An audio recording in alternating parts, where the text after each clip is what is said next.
ou par leur courant, on peut distinguer le couple royal. Amen. Et c'est à 12 heures, pendant l'éclipse, que Dieu montre le don des unions. C'est le don des unions, c'est le don des épousailles.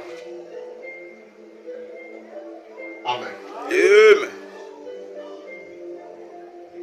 À qui il faut s'unir? Amen. Il faut s'unir.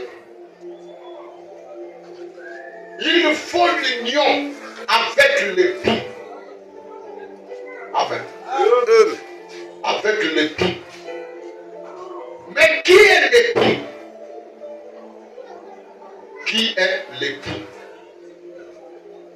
L'époux, c'est Jésus-Christ. Amen. Mais avant, lorsque Paul parle,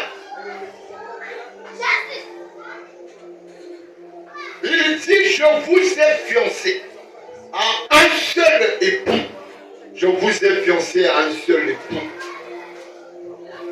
Amen. C'est-à-dire au temps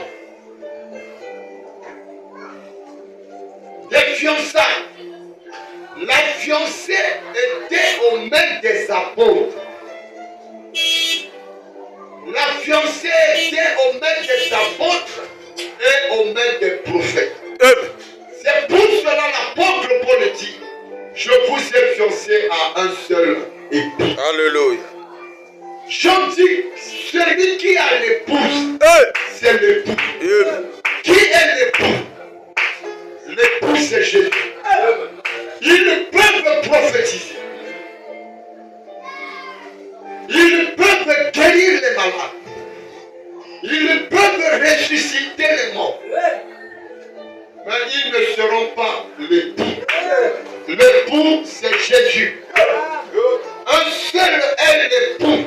Et l'apôtre Paul dit, je vous ai fiancé à un seul époux. Amen. L'époux, c'est le Créateur. Alléluia. Amen. Mon Kelinayo. Amen. Ton Créateur, c'est lui l'époux. L'époux, ce n'est pas le prophète. Alléluia. Alléluia. Nous sommes dans le temps des unions. Il faut s'unir à la parole. Amen. Il faut s'unir à la parole. L'union avec l'époux. Nous entrons dans le temps des épousailles. Les gens disent, celui qui a l'épouse, c'est l'époux. Alléluia. Amen. Qui déclare qu'il est l'époux? Si ce n'est Jésus. Amen. Le seul époux. Et l'apôtre Paul dit, je vous ai fiancé à un seul époux. L'épouse n'est plus avec l'apôtre, ni avec le prophète. Alléluia. Les gens ne tiennent plus compte du don apostolique, du témoignage apostolique. Lorsque Jean dit, il y a 3 témoignages sur la terre. L'eau, le sang et l'Esprit Saint. Amen.